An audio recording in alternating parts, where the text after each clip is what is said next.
What is up, my beautiful gemstones? Welcome back to my channel, and if you're new here, just welcome. My name is Gemma Jade, but today we are going to be discussing some encounters in the woods. Welcome to a new series that I finally decided to do here on this channel that's been a long time coming. The thing is, I've come across so many different types of encounters in so many different types of places all over the world, and usually I see so many people categorizing the encounters like encounters in the woods, or encounters on the street, encounters with this entity or with that one. And I've decided, or I originally decided, to just take some of the scariest and creepiest encounters that I come across and put them all into this one video. Simply put, it's a bunch of terrifying encounters. That was the plan. But as I went through the most scary and the most terrifying, I realized they just happened to have all taken place in the woods this time. So hence the name Encounters in the Woods. I've got a video coming of more listener encounters and also of some more real and somewhat obscure encounters with vampires as well, because in all honesty, I do sometimes get a bit tired of covering the same old thing all of the time, and after taking that week-long break a few weeks ago, I was inspired to just do my own thing in my own way in the hopes that you all would enjoy what I'm putting out regardless. Now, before I move forward, I will have a series, or at least a series of a few videos where it is called Encounters with Evil, and that's going to be the encounters that pretty much can come from anywhere, like listener encounters, but not so much sent in by you guys, also referencing my second book, which was my first bestseller. So stay tuned for that. And with all that being said, let's jump right in. So let's start with an encounter I came across about a vampire. Now, I am currently working, as I already said, on another script about real encounters with vampires, but this one creeped me out because it seemed more than a little believable, and there isn't any real hint of any fantastical type of nonsense to it. It just seemed very real and raw as it was being told to me. So there's the guy that told the story, let's just call him David, and he decided to tag along on a camping trip. His best friend John, his wife Sarah, and her son Joey were all going on. So all four of them were excited to go on this little camping excursion about 45 minutes out into the wilderness and away from where they all lived. They were in a very remote location in the middle of nowhere, and even though David never specifically states where they were, like what state they were in, what campsite or campground they were at, he does describe the remoteness of it in detail. Like, he keeps bringing that up. So David had been a Boy Scout and had spent some time in the military. So while the other two adults set up the tents and everything like that, he decided to take that time to teach 12-year-old Joey how to build a campfire. So as David and Joey are building this fire, he realizes they're going to need some more wood. And he told Joey, like, we're going to have to go and look for some more kindling for this fire. And Joey said to him, all the while laughing, continuing to have a good time, I'll race you. And then before David or anyone else knew what was happening, Joey took off running into the woods. They didn't think much of it because it was broad daylight. Everything had been calm and normal up to that point. But Joey took off really fast, and he had never been to that area before. None of them had ever been to that area before, and it was a new place that they'd only just recently come across and thought that it would be a good place for them to camp and hang out off-grid for the weekend. John called after Joey, and then David told him not to worry about it, and he got up and ran into the woods to look for the 12-year-old boy who shouldn't have been able to get very far in the short amount of time that was his head start.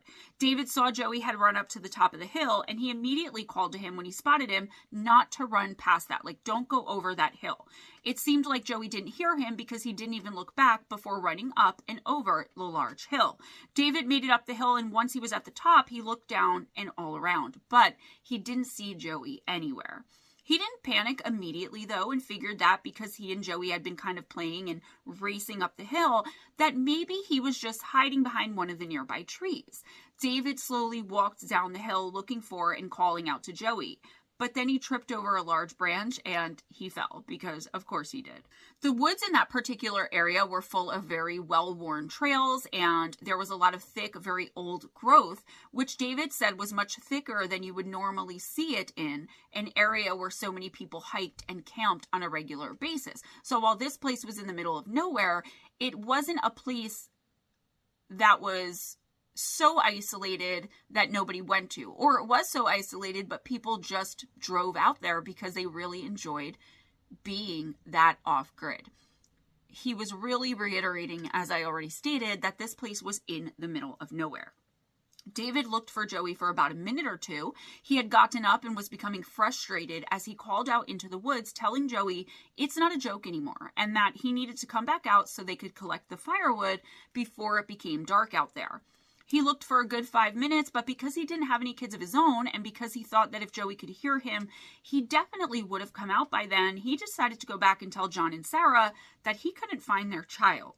As soon as David said to them, like, look, I can't find Joey. I lost sight of him when he ran up and over the hill. That's when Joey came running out of the woods, but he was screaming at the top of his lungs. Joey jumped into John's arms and he was crying. He was trembling badly. At first, he couldn't even get the words out, but eventually he managed to sputter out that he had seen a vampire. He insisted there was a vampire in those woods and that he had seen it with his own 2 eyes.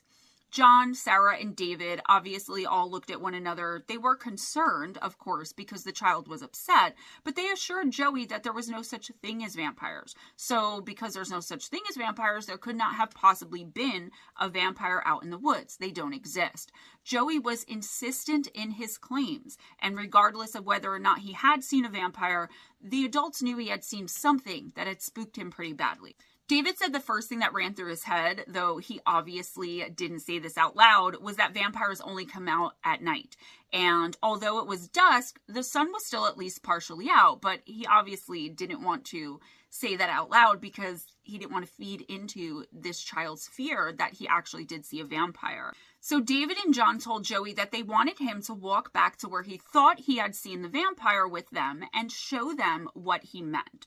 Joey started crying all over again and told them no way. He did not want to go anywhere in, near, or around those woods ever again. And in fact, he didn't even want to camp there anymore. However, the 2 adult men were persistent, and so Joey eventually brought them up and over the hill to the spot where he said he had seen the vampire. The men wanted to show Joey that there was nothing to be afraid of because they didn't want the rest of the trip to be ruined for the kid.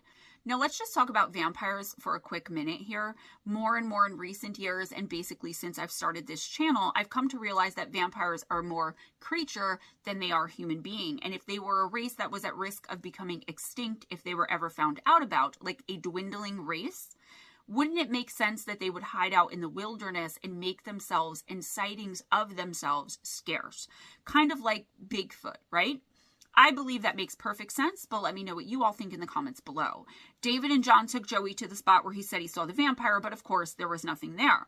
There was nothing that could have even been mistaken for a vampire. Like they were looking for a weird looking tree or, you know, maybe some sort of animal. They didn't really know what they were looking for, but they knew for sure they were not looking for a vampire, right? David said that he and John were trying their best not to let the little boy know that they really thought that he was ridiculous and the idea of a vampire was ridiculous. They were trying not to laugh at him because they knew that whatever it was, something had terrified him out there. There was no thought in either of their heads that even came close to think, though, that a vampire was actually out there lurking around. Now, we know in this community that just because we don't see something doesn't mean it isn't there. But night was falling, so David collected the wood for the fire while Joey refused to come out of his tent for most of the night.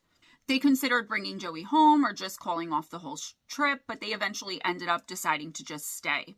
Knowing what we know, this was a very bad idea because entities like this and so many others are somewhat drawn to campsites because whatever kind of feeding an entity is doing, they're able to find many victims in these types of places, and normally no one really suspects anything's amiss.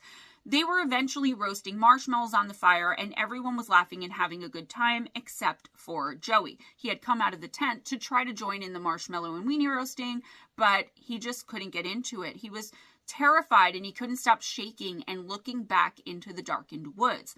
He was crying and he was so fearful that eventually his mother, Sarah, decided enough was enough and she was just going to bring Joey home. She didn't want to see her son suffering when he was supposed to be out there having a good time. As a parent, I can definitely relate. She couldn't bear it anymore, and so she took her and John's car, and David and John would stay behind to pack everything up and meet her back at their house using David's vehicle.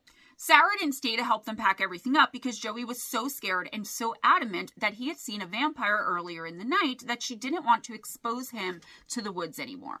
She was just like, I'm getting my son out of here, guys. I'm sorry. We'll try to do this again another time, but I can't watch him suffer and struggle like this anymore. And David and John totally understood. So she and Joey left, and David and John immediately began to pack everything up and load David's car with it. They left about a half hour after Sarah left with Joey. They drove the car down the main trail and eventually came to an asphalt road. John was driving, and suddenly he jumped like he was scared and asked David if he had, quote, seen that, end quote. David asked him what he meant, and John repeated, asking David if he had, quote, seen the man in the cape standing on the side of the road, end quote. David was laughing and mockingly asked John if he had just seen a vampire. John was annoyed and kind of pissed off that David laughed at him and didn't believe him, so he turned the car around to prove to his friend that he had in fact seen a man wearing a cape who was standing on the side of the road. He didn't say vampire, but he did say, that's weird, that guy was wearing a cape. When they got back to the spot where John insisted that he had seen the man, there was nobody there. David told John to quit playing around, but John was really angry, and he insisted he had seen a man wearing a black cape on the side of the road in that spot as they passed by it the first time.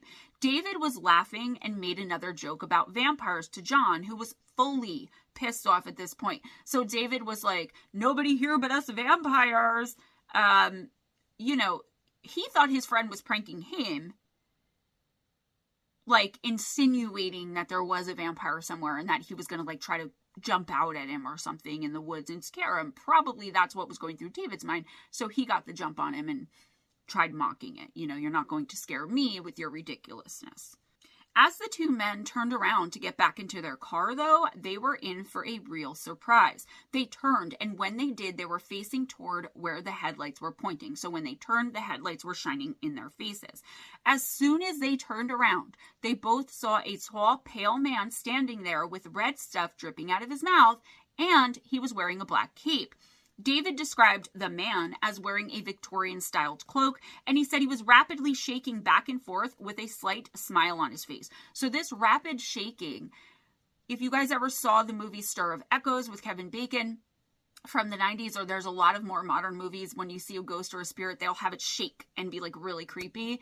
Stir of Echoes was the first time I'd ever seen that effect, and it scared the actual poop out of me, but that's what they're talking about here. The two witnesses just stood there and stared for a few seconds, and when they could do nothing but stare at it in horror, the man stopped shaking and stared back at them intently and looking right into their eyes with its own coal black and empty eyes. Shocked by what they were looking at, and then without saying another word, they ran back to the vehicle and took off. David said he knew immediately that the thing wasn't a man and that it was a predator, and that he and John had become the prey. The friends drove off as quickly as they could, which actually wasn't very quick at all, because according to David, John would put old engines into his vehicles and he would fix them up himself. And that particular vehicle with that particular engine took a minute or two to warm up and really get moving to where you can drive at any sort of maximum speed. However, even once they picked up speed, the man in the cape was running up next to the car and easily keeping pace with it. Once John was able to, once they were out of the thick of the woods, he started doing 50 miles per hour, and the whole time, the strange-looking man in the cloak, the man creature, was keeping up the pace of the vehicle with them. Suddenly, as David watched in horror as the entity was on the passenger side of the vehicle as it ran along with the car, but it then he watched in horror as it was running. It jumped onto, I can't even read this, I have to just explain the way it was described. He jumped onto the passenger side and started like trying to shake the vehicle, and then just flew backwards into the wind, like arms and legs out. I know it sounds kind of comical the way that I'm describing it, but if you can really picture this entire scene, the enormity of this real situation, this real encounter, you'll see that it's actually very terrifying. They couldn't see it anymore. After it flew backwards, or after the man flew backwards, they couldn't see it anymore. David looked behind them out of the rear window, and that's when he saw the same creature running and trying to keep pace with the car once more, but now on John's side, which was the driver's side. Then it turned and started running, but as it was doing so, it was looking toward the Jeep, the car. It showed its fangs and started screaming this awful and ungodly scream as it hit the driver's side of the car with its fists. David and John were screaming as well inside of the vehicle, and David noticed that the entity wasn't even panting or showing any signs at all that it had been running at 50 miles per hour for at least a good 3 to 4 minutes. Finally, after grabbing a hold of the vehicle and trying to shake it as though it weren't moving at all, the entity once again flew backwards through the air, and this time it disappeared into the woods. John and David were relieved that it was gone, but they were frantically looking around for it as well because it had flown backward once before and immediately reappeared. That's when it finally dawned on David and John that the man in the cape is more than likely who Joey had seen earlier in that day, who he referred to as the vampire. The men made it home without further incident and never went back into that part of the woods ever again. They both believe they had an encounter with a vampire, and neither one of them ever wants to experience something like that again. Obviously, they didn't tell Sarah or Joey that they had indeed found the vampire, right? Because what would that do to a 12-year-old psyche?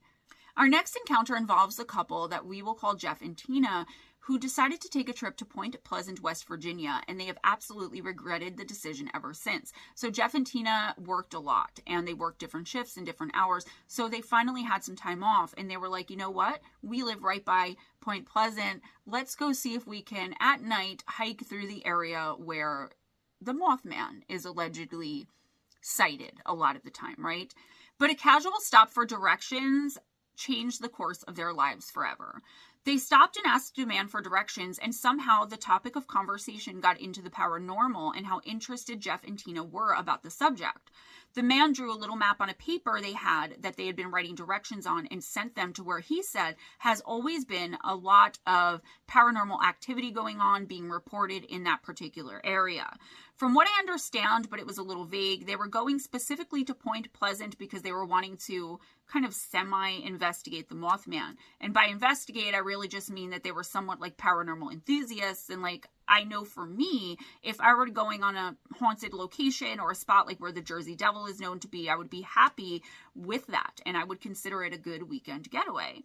So I guess they just wanted to go to that area and see if they would have any strange encounters with the Mothman, but then ended up getting sidetracked when the guy they asked for directions marked the spot where there was known to be a lot of paranormal activity. So I don't know personally if the Mothman is paranormal, but I think they got in over their heads, especially if they weren't professionals. You know, they didn't really know what they were doing, and they weren't believers. They were kind of just going to sightsee, I guess, to see, paranormally sightsee, to like see what they can experience, because they didn't believe they would experience anything, whether with the Mothman or the paranormal. Are you guys following this?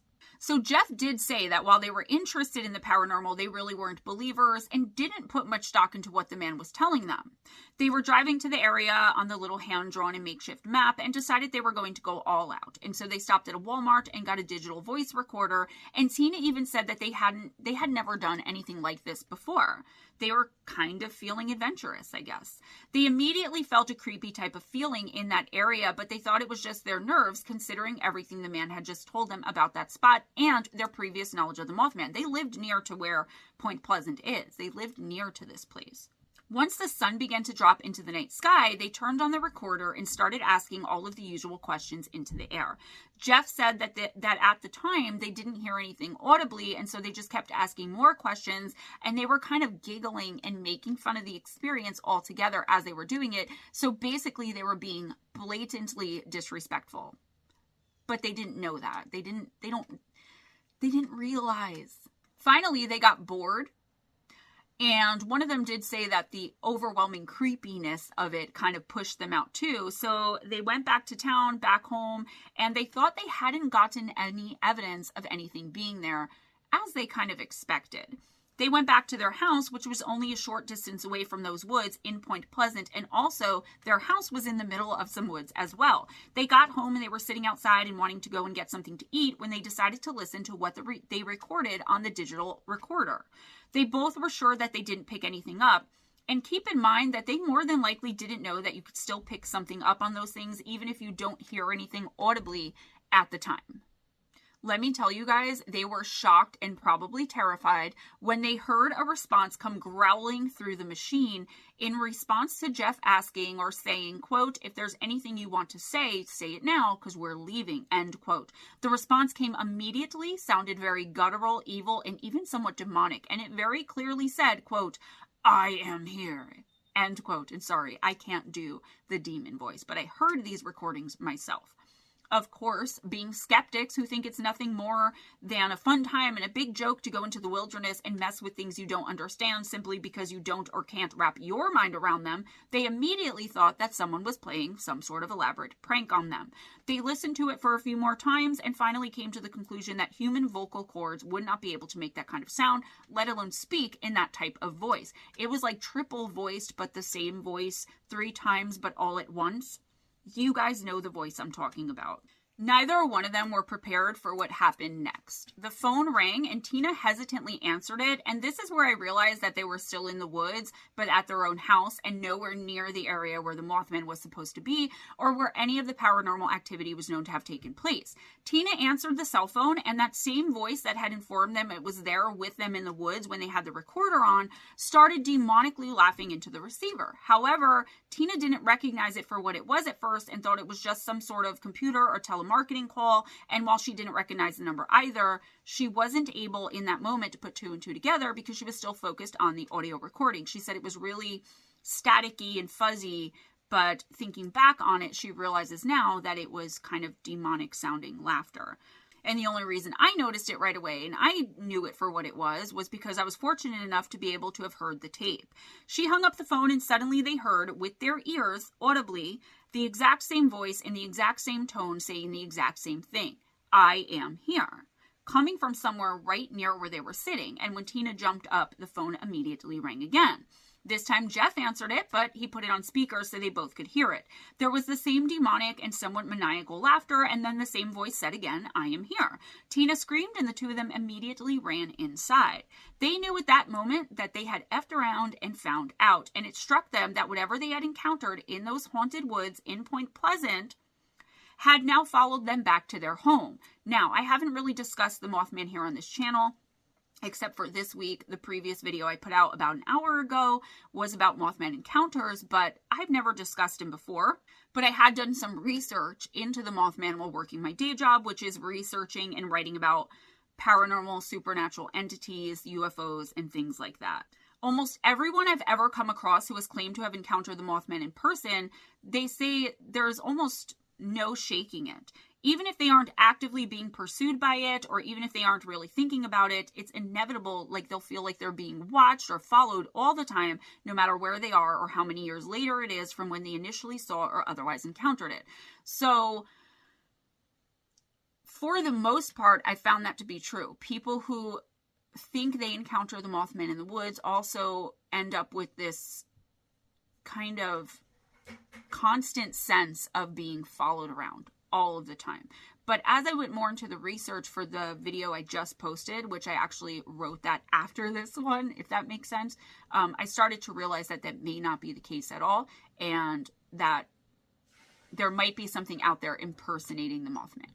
So here's where it finally occurred to Jeff and Tina that maybe they shouldn't have messed around with something they knew nothing about. And they did both say that they knew they had opened a door now to something that they had no idea what it was, and they had no idea how to close. That same night, they had finally calmed down enough to be able to get themselves together and go out to dinner. When Tina went into the bathroom afterwards, though, she said she went to grab the doorknob to leave, and it was burning hot and seared her hand. When she pulled her hand away, there was a very black ash-like substance on her hand where she had felt the burn. She thought that maybe the house or something in the house was on fire, and she started pounding on the door and screaming for her husband, who came running up the stairs, and when he touched the doorknob to try and open it on the other side, he was also burned, and his hand immediately blistered up. Tina had been screaming fire, and so he immediately thought that she meant there was a fire in the bathroom because he knew nothing in the rest of the home was on fire, but there was nothing. And when they touched the knob again to leave the bathroom, it was cool to the touch.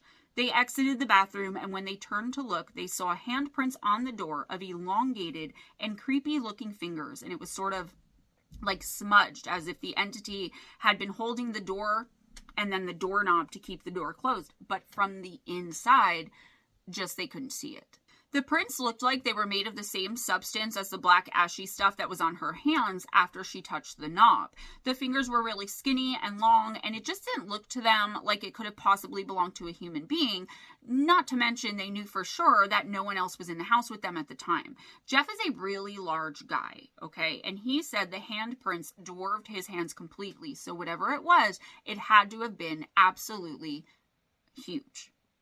These two were only just beginning to experience the effects of what happens when you mess with the supernatural and the demonic and you have no idea what you're getting into and when you have no respect for what you're dealing with. And I'm not blaming them. They are definitely victims. I'm not victim blaming. The reason I keep reiterating that point is for any of you out there who may feel like you want to go and try to record in the woods.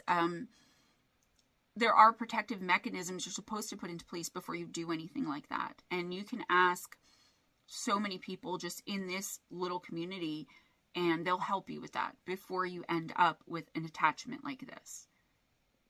The activity continued and they just tried to move on with their lives. Tina said she was home alone one day not too long after the event with the bathroom door, and though she was still very much on edge, she was trying to just move on and hope that whatever it was would eventually just go away. She said she was exhausted just from worrying that something might happen or what it would be, and she was constantly looking over her shoulder, thinking someone or something was right behind her, like she was being followed, but nothing and no one was ever there. One day in particular, she was about to get into the shower when the lights in the house went completely off. She turned around to face the shower and a silhouette of a man was staring back at her. She was looking at it and facing it through the shower curtain, and for whatever reason, I guess her logical mind was trying to make sense of it all, because she called out to her husband as if he were somehow sneakily standing there behind the curtain wanting to scare her, even though she knew he was at work. She was so scared, I guess, that she continued to talk to whatever it was as though it were Jeff, but obviously she got no response. Suddenly, whatever was behind the curtain lifted its hand and put it up to the shower curtain, and she could see the huge hand with its elongated, gnarled fingers and pointed nails, and this lady took her hand and started to place it right up against the other hand behind the curtain. I'm not sure why she did that. She has no idea why she did that, and I think maybe in some way a small amount of compulsion was being used here to get her to do that. Right before her hand touched the curtain where the other hand was, she pulled her hand away. The thing inside of the shower made several little clicking noises and moved its hand away, and that's when Tina summoned all the courage she had to pull the shower curtain open. Nothing was there, of course. She took a deep breath and turned around to get herself out of the bathroom, but when she did, she saw that same black, ashy, and soot-like substance and those same handprints all over the walls, but this time they were accompanied by some strange occult symbols and drawings. This stuff was all over the walls, too, and there was no way that Tina just hadn't seen it or hadn't noticed it before and it had been there all along.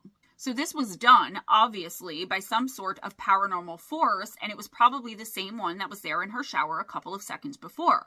I wish so badly that I had been provided with some pictures of what these symbols were and what they looked like. I did get a couple, but I could not find what the one symbol was, and it was really just one symbol and a bunch of handprints. So it was a triangle with a dot in the middle. It would more than likely, if I could understand that, help me better understand finally what in the world Mothman has to do with this, if anything, and if not, what really was attached to them.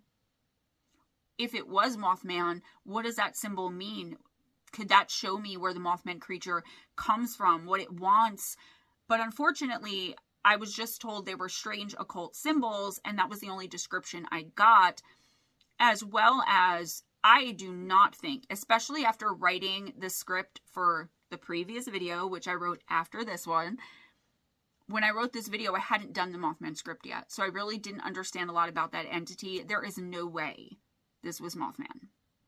I believe, and I'll talk more about this at the end, that this was something that knew they were looking for Mothman and was able to project itself as it. But going forward, Tina and Jeff still believe they were dealing with the Mothman. Tina did say, though, that aside from the many handprints that were there, one of the main symbols she saw were of eyes, but she doesn't elaborate, and that doesn't really narrow it down for me. Tina also said that when she went into the bathroom that she had locked the door, which makes sense because she went in there originally to take a shower. For whatever reason, she didn't call Jeff, and he said that he had been working the late shift, and part of his drive home was down a very long, rural, unlit, and extremely desolate back road. Now, before this night, Jeff had never noticed anything strange or out of the ordinary while driving this particular road, which he did to and from work for years. That night, though, so the same night when Tina had seen the large and very strange-looking shadow in the shower, and when all of the symbols had been put on the wall in that same ashy and sooty substance from the first time they'd experienced anything in the handprints that had been on the back of the door, he had turned a corner and rounded a bend on the road, when just beyond where his headlights fully reached, he saw a silhouette.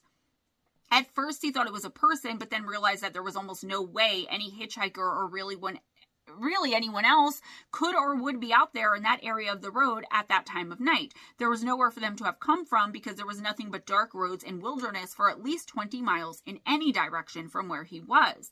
The silhouette stepped out from behind a tree where he had first seen it, and it stepped directly in the road in front of Jeff's headlights, because Jeff had stopped for a second when he saw the image in the first place. He just stopped short in the middle of the road. Jeff stopped because he was considering offering help to whoever it was that looked stuck out there, but he wanted to feel the situation out first. Obviously, you don't want to let someone into your car, especially nowadays, a hitchhiker, without feeling the situation out first. He started honking his horn, and it was drizzling rain out at the time, so even though his headlights were shining right on the person, he couldn't really make any of it out or any details. The figure seemed completely unfazed by the honking and just stood there in front of the car, seemingly staring at him. He finally had enough and got out of his vehicle to ask the person if they needed any help, what their issue was, or if they could please move out of the way so he can continue along his way. As he very slowly approached the seemingly very tall figure, he immediately started to notice that whoever it was, they were dressed in strange-looking clothing. The person had been in the headlights but far enough away that he couldn't see much, but he noticed they were wearing a black cloak that went all the way down to their ankles, and it had a hood on it, which was up and obscuring the person's face. Their hands were at their sides, and they seemed to be standing perfectly and completely still. It didn't even look like they were breathing. So Jeff walked a bit closer, hesitantly, of course, and noticed that the person was weirdly twitching, and he asked them if they were in some sort of trouble, if they needed any help. But when they didn't answer and just stood there rather creepily twitching, but almost perfectly still the way they were, he asked them to please move out of the way and informed them that they were blocking the road. He couldn't get through. This is when he noticed that the hood wasn't covering their face at all, but the person was not facing them. He was looking at the back of their head. They swung around to finally face him, and as they did, their hand went up as if to shield their eyes from the headlights. He still couldn't see their face. As soon as the person turned around and he noticed that the hand, quote, looked like it was decomposed skin, end quote, in that it was gray and gnarled, looking like a corpse. When the person's hand came down from shielding its eyes, though, that's when Jeff said he finally realized he wasn't dealing with a person at all, because he immediately saw two glowing red eyes staring back at him from the darkness. He said it absolutely wasn't like when headlights shine on an animal's eyes and they reflect the light back to you. He specifically said that the eyes glowed red, and anyway, what sort of animal would this have been based on his descriptions up to this point, right? What could it possibly be? Gnarled fingers, gigantic, wearing a cloak, decomposed looking skin. That doesn't sound like any known animal that I'm aware of. Jeff flat out said that this thing looked like what he had always imagined death to look like, but he also said it was somewhat animalistic as well. He got back into his car, but when he looked again, he didn't see the creature anymore. About 30 seconds later, as he looked all around in terror and confusion for where it could have gone, he saw it slamming into the side of his car. The creature was making a strange clicking or clucking noise that sounded kind of sloppy and wet, and it slammed into the side of the vehicle 2 or 3 times before it finally just disappeared, leaving a huge dent in the side of the vehicle. Jeff had been shielding his face and screaming, so he didn't see where it went, but my guess is it didn't disappear into thin air, but that it took off at a supernatural speed back into the surrounding wilderness. Meanwhile, Tina said that their home had become very oppressive, like the energy in the home was suffocating, whereas before they had first encountered what they think to be the Mothman, or whatever this evil thing was, it was light, normal, and peaceful in their home.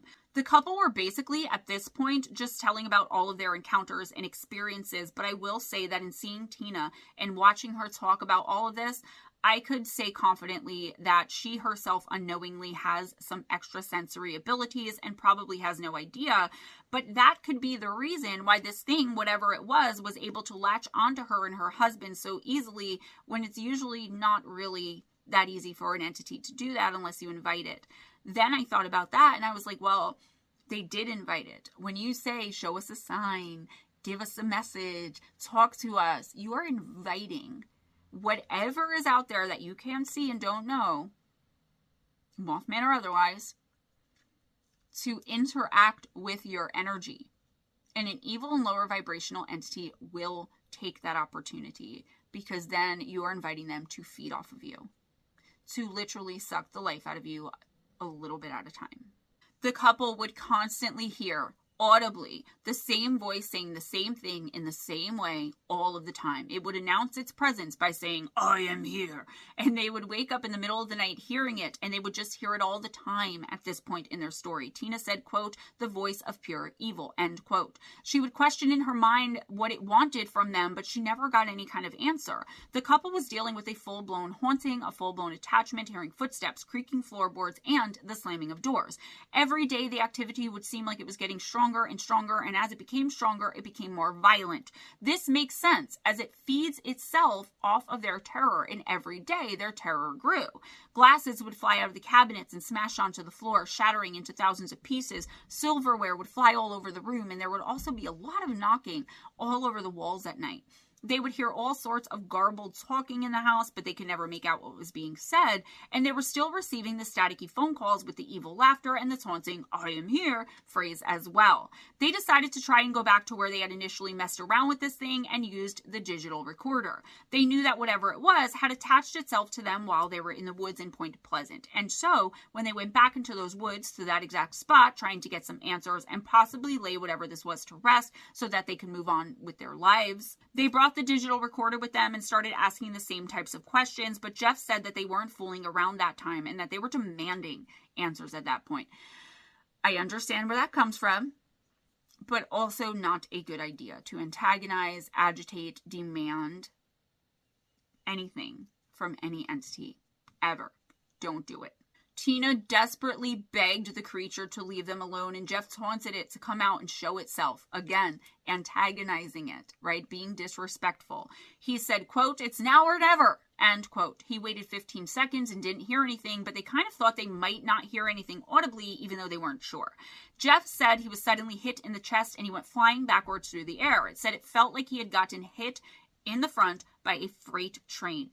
He tried to get up as fast as he could, and he yelled for Tina to just run. They started running for their lives, and both of them thought that they were going to die. Guys, let me interject here and tell you once again that it's bad enough they went into the woods and started messing with something they didn't understand, like it's some type of joke, especially because they had gone there specifically because they thought it would be something fun to do when they were bored, and they didn't give those woods or anything that lived in them any respect at all. And again, I'm not victim shaming or victim blaming. I'm just saying, I don't know where their heads were at. All of these paranormal investigating TV shows makes regular people who, don't know anything about it feel emboldened to go out into these woods and into these wooded areas, into these haunted, possessed homes and do this type of stuff. And people do die because of it. So once they did all that, and once they ended up with an attachment, which it seems to me like they weren't aware of could happen, but what exactly did they expect then? To have a pleasant conversation with the Mothman? Or to have a pleasant conversation with something in an area that the man giving them directions had specifically told them, like something evil, something terrible is haunting this area. There's a lot of activity. They just wanted their kicks. This is what happens. Trick or treat, you get a trick. Every single time with the paranormal when you mess with things like this. In those spaces that are special and sacred and that deserve so much more respect. So I don't know what they expected to happen because I don't understand people who do these sorts of things. But anyway, after all of the terror and torment in their house, they didn't seek help from professionals, but then they went back in the woods to confront this evil being on its own territory and then wondered why they thought they were going to die and didn't stand a chance. Now, don't get me wrong. I don't know enough about the Mothman or the area that they were in to say one way or another whether or not whatever this was, intentions are good or evil. But I do know that they knew the legends, and so maybe they picked up something else that took on and projected the form, like I said earlier. More than likely, though, even if it usually is a benign and silent entity, It was pissed they went into its home and messed with it, and so decided they were going to give them what they wanted. This is all my own speculation, guys, and going forward, I'll be looking to do some videos on encounters with the Mothman, which I did immediately after this one, but I put it out beforehand so that I can reasonably gauge what it is we're dealing with here, or at the very least, so that I can see some patterns of behavior from it. I can say, after doing that second script, that this is, and after talking with Ryan Tremblay and Ghost Dragon CW and Afternoon Talk last week, this was not the Mothman. This was some kind of evil, very low vibrational, almost definitely demonic thing that attached itself. This was not the Mothman. I forgot to mention that they went back to that area in the daytime, and they were still being attacked like this. And though they alleged that they went back to that spot only for answers and to beg for the entity to leave it alone and for peace to come back into their lives, I didn't actually hear them say anything that would lead me to believe that's what they wanted as a reasonable and rational human being. So I don't know how in the world they expected that thing to know that their intentions were that humble. He was antagonizing it. She was desperately begging. They brought no offering, nothing to burn, and they didn't once say they were sorry or anything like that. And from where I'm sitting, the only begging I saw them do the second time around was for the thing to communicate with them either audibly or through the recorder again. But that's just me. So after being assaulted by this unseen force, the two of them ran to the car.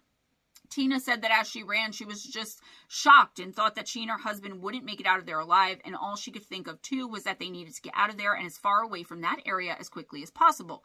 Needless to say, their little daytime excursion didn't work at backing the entity off or getting rid of it. And in fact, it got more intense. They did the only thing they could think of, and they moved out of their home. This usually doesn't work because it was them that picked up the attachment and the haunting, and it wasn't attached or connected to the home originally. Tina said that as they loaded up the last of their belongings into their vehicle, they heard an incredibly deep, evil-sounding and guttural growling coming from inside the house. Growl or growling? I'm not sure which one. Needless to say, moving didn't work for Tina and Jeff either, more than likely partly because of some of the reasons I just mentioned, and they felt so hopeless, terrified, out of control, helpless, understandably so. These are all very reasonable feelings that rational people have in something like this. This particular story doesn't actually have any real ending because the couple is still dealing with being haunted by what they believe is the Mothman or a Mothman type entity. Like I already said, I don't really know too much about the Mothman, but now that I've taken an interest, I will start looking into it, but I'm saying confidently, this was not Mothman. Let me know what you guys think in the comments, if you think it's at all possible that the actual Mothman or an actual Mothman, if there's more than one, is what's terrorizing this poor couple. Our last encounter story is about two friends named Dale and Mike who went for a relaxing weekend of camping in an area of woods they were both familiar with, but that they hadn't been to in a very long time. They had grown up together in that same area and used to camp in those woods all the time. They decided to take a break for a weekend and to go to one of their old favorite spots. They got there at around 7:30 at night, set everything up, and immediately built a campfire and had some dinner. They were just sitting there by the campfire talking and relaxing like they'd intended to do when suddenly one of them smelled a very thick odor of blood. He described it as when you purchase fresh raw meat from a butcher and you can smell the blood. It was like that. He looked over at Dale and asked him if he was smelling the same thing, and Dale said that he was smelling it. It was an overwhelming scent of blood from fresh meat, and neither one of them could figure out at that time where it was coming from. It didn't smell like a decomposing or decayed animal. It smelled like fresh meat. So these guys had a campsite in a regular campground, but they had gone a bit further out than anyone was really supposed to go. And so they weren't near anyone else's camp or near anyone else in general. The smell was so strong eventually that they both said they actually started to taste the iron in the air. You know how when you get a paper cut or something like that and you end up then knowing what your own blood tastes like? They could smell that smell, if that makes sense. I think, though I'm having some trouble explaining it, it's more than likely almost everyone watching this will know exactly what I'm talking about for the most part. Mark said that he thought he could discern where it was coming from, and so he decided to walk over to that area and see if he could figure out what it was. It had to have been overwhelming for them to even notice that it was blood they were smelling in the first place.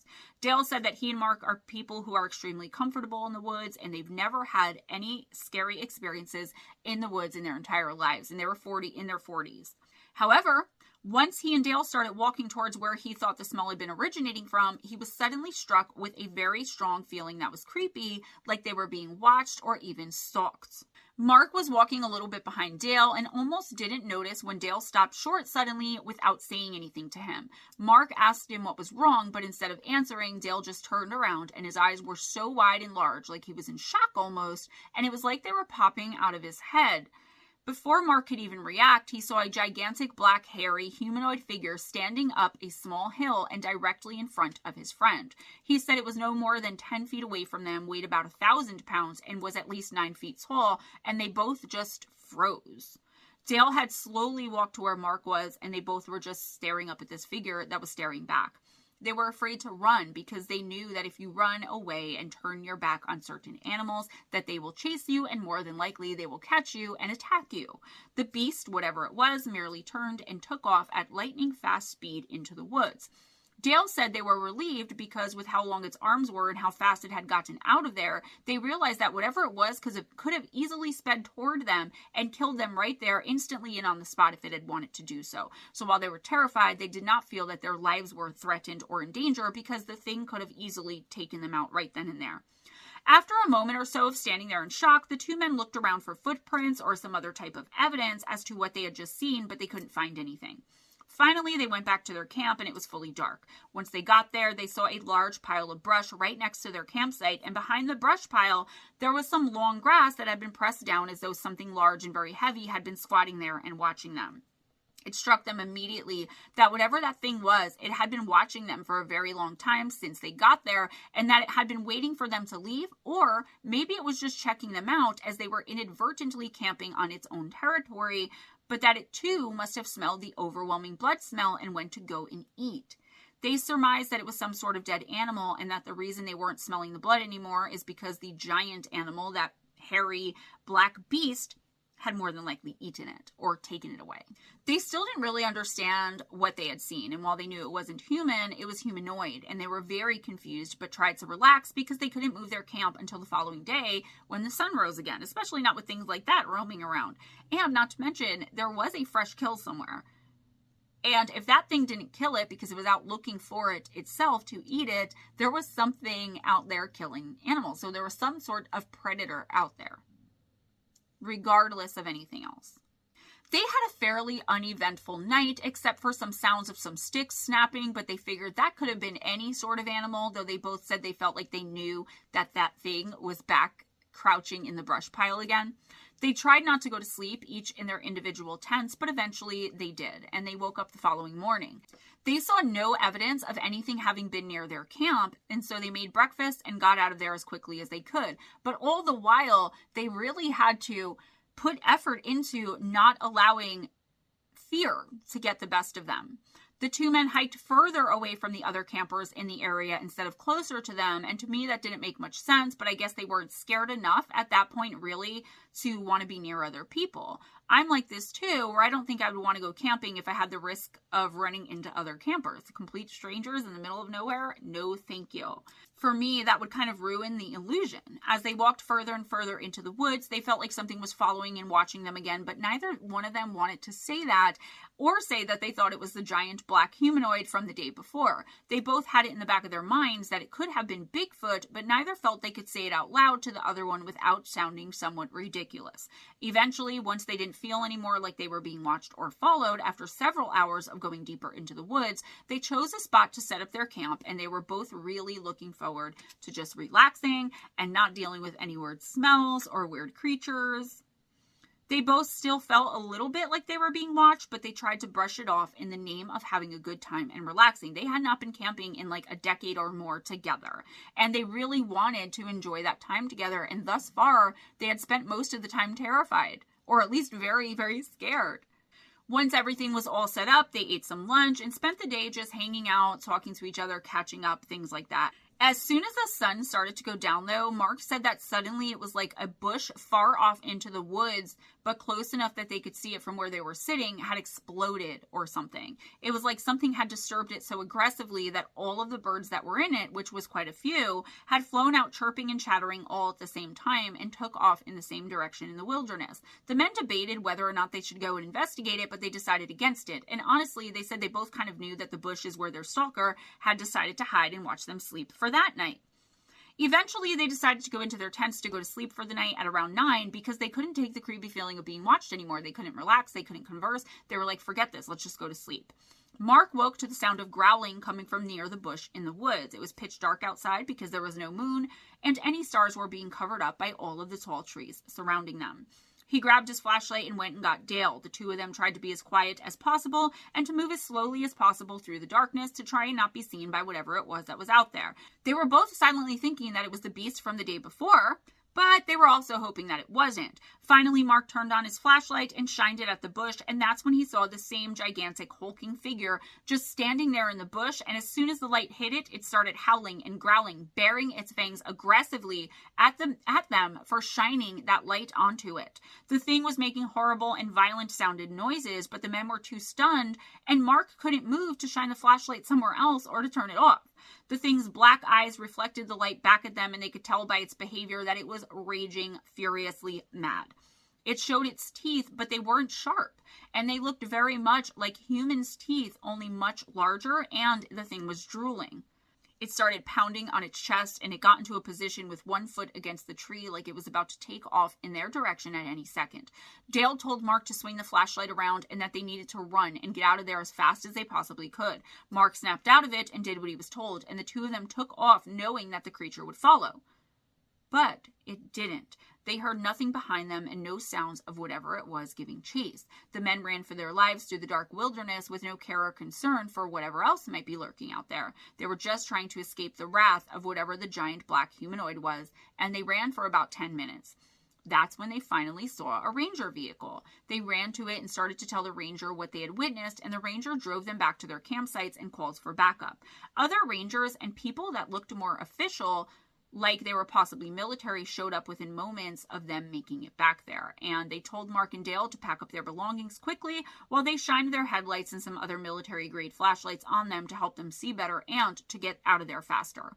The rangers were then nice enough to give the men a ride into town where they rented a hotel for the night. It's like they weren't wanted on the campground anymore. They weren't told that, but they weren't offered, like, we'll bring you to a campsite. They were like, nah, we'll drive you guys to a hotel. They were terrified, and this is when they first initially felt safe enough to start talking about the fact that they had seen and almost been attacked by a Bigfoot creature, but one with black fur. Now, I recently had a conversation with Ryan Tremblay, who is an expert cryptozoologist, and I asked him about my theory that I bring up every time Bigfoot comes up, that the darker or black-haired Bigfoot creatures are more aggressive and violent and are known to attack more than their lighter brownish-red counterparts, and he actually did confirm that for me.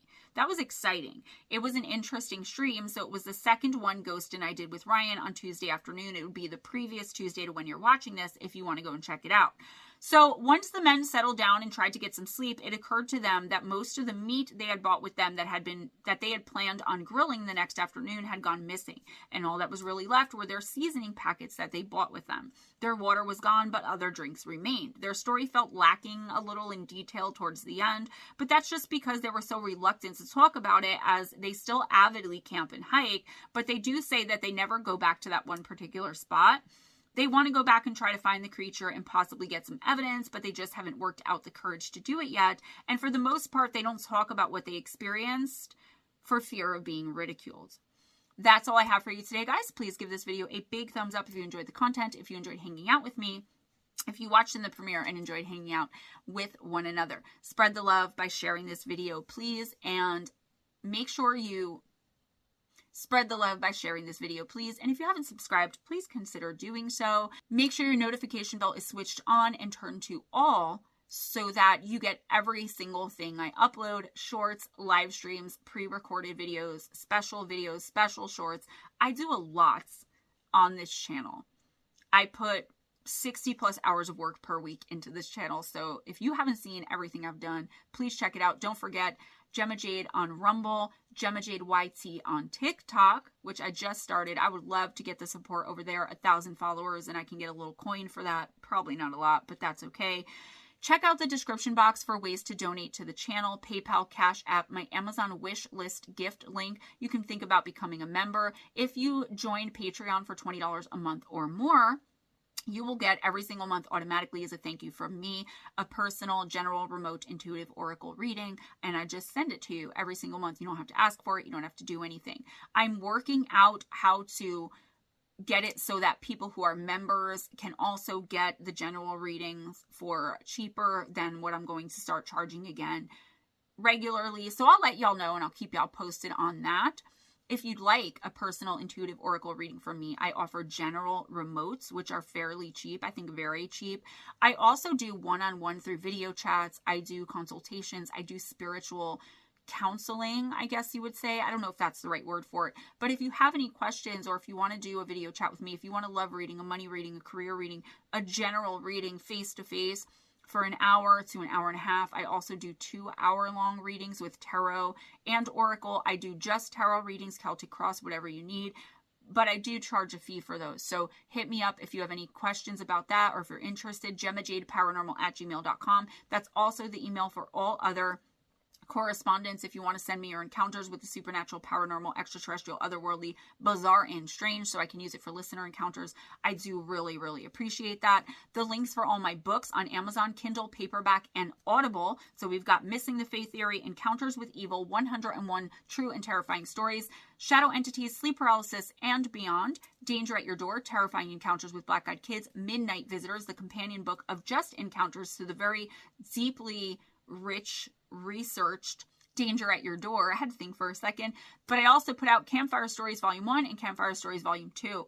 I'm hoping to release Gone, Mysterious Disappearances by May 1st. We'll see how that goes. If you want autographed copies of any of my books, hit me up before you make the purchase. Again, my email is GemmaJadeParanormal@gmail.com for any and all correspondence. In the description box, you will also find the tentative schedule for the week on this channel. So Monday, we have pre-recorded upload at 11 a.m. Eastern time, and we have a pre-recorded upload at 12 noon that stays public for anywhere from 24 to 48 hours, and then it goes to members only. Thank you so much to my members and my patrons. I'm working on special stuff for y'all. I just need more members and more patrons to be able to really ramp up what I'm doing for you guys. But don't think for a second I don't appreciate the money you donate every single month to me. It amazes me, and I appreciate every single cent of it. Tuesdays at 1 p.m. Eastern Time, it's myself, Ghost Dragon ZW, and the Wendigo guy, Ryan Paul Tremblay, doing afternoon talk. Wednesday night at 10, you have Ghost Dragon ZW doing a chill and chat, kind of just hanging out, talking about things and stuff. Thursday, every other Thursday, so every 2 weeks, you will see Living Paranormally with the Paranormal Pixie at 8 p.m. Eastern Time. Friday night at 7:15 p.m. Eastern Time, it's myself and Ghost Dragon ZW with Live Intuitive Oracle. And then Saturday night at midnight, he does replays of my old and sometimes very embarrassing videos. Be kind to each other, guys. It doesn't cost anything. Be kind to yourselves and never accept anything less than others being kind to you. If nobody told you today, you're amazing, you're beautiful. Abundance is your birthright, so F the haters. You got this. I believe in you. I got your back. Always go in grace, smile at a stranger, and I'll see you guys next time. Check out the shorts. Bye.